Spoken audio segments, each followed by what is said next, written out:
Here, this perp back with another video, and I just got done watching M. Night Shyamalan's new movie, Knock at the Cabin. This is starring Dave Bautista, Rupert Grint, and a handful of other actors and actresses and stuff like that. This was a fascinating movie, and for those that aren't really familiar with M. Night Shyamalan's work, if you might be young, I would say he is pretty much very hit or miss. I would say he was almost like the hit or miss king. You know what I'm saying? He's put out a lot of stinkers. He hasn't really surpassed The Sixth Sense as far as horror movies go. And this is like kind of another crack at him doing like another horror thriller type of post-apocalyptic end of the doomsday type of scenario. And I like how this movie starts. Like, we get right into it. There's no like, oh, let's just have a scene of them driving to the cabin and stuff like that. No, the way they cut the trailer, that's what it kind of made it seem. But they actually like start this off right off the rip, where we get the daughter of this gay couple named Wen, and she is into pretty much catching grasshoppers, which grasshoppers is an interesting kind of object of foreshadowing that's going to play into something later on in the movie. She gets approached by Dave Bautista's character, Leonard. And Leonard, he seems pretty cool, pretty chill, very still intimidating because it's Bautista, bro. He's like this big muscular dude with tats all over him and stuff. But I really enjoyed Bautista's role in this as well, how he just tries to remain calm and just not try to freak anybody out. But this ends up scaring the little girl, runs back to the house, tells them like, yo, there's people out here with weapons, we need to get inside. So as soon as they get inside, they have no idea what's going on. We're talking about Andrew and Eric. These are the two couple, the couple here, and they have their adopted daughter, Wen. So they're trying to figure out why these people are here, and Leonard's sitting there saying like, yo, just let us in, we can explain everything. And it seems to be very urgent because they don't have a lot of time. But as soon as they're able to kind of maneuver their way in, they kind of have a struggle, but they're able to kind of just tie Eric and Andrew up and explain the situation. And the situation is really crazy. And this is where things get really crazy with this story. But also, I feel like certain things, I'll get into my negatives in a little bit, but what Leonard pretty much explains to them is they have a choice to sacrifice one of the three people, or the end of the world will happen and they will be the only ones left. That is a crazy little twist, because usually it's like, everybody's gone. But the fact that you either have the choice of saving billions of people or just sacrificing one person.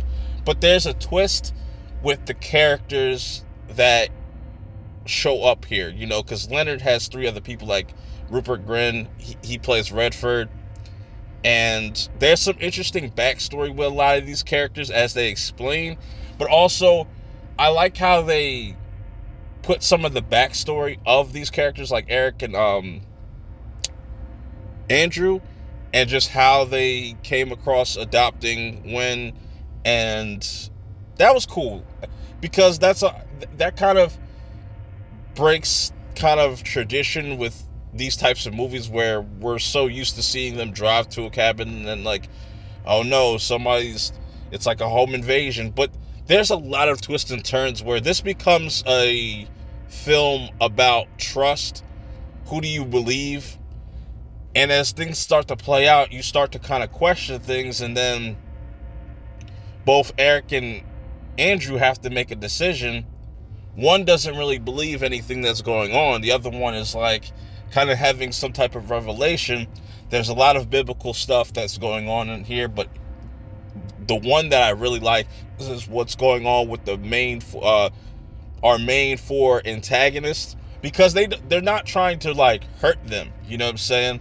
They just have weapons. They have weapons for reasons, not, you know what I'm saying? They can't really make them choose. They have to make that decision on their own.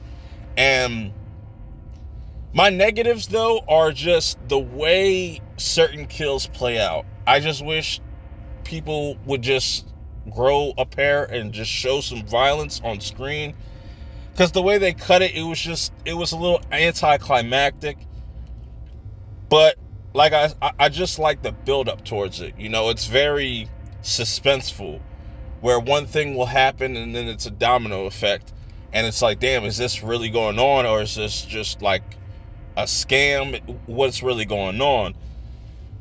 But like I said, I think if you would have just made it a little bit violent, you know, just for the sake of showing the severity of it. I understand they were trying to kind of get, you know, the other actors' facial expressions to kind of see what they're feeling and, you know, to build tension. I get it, but it just fell flat for me.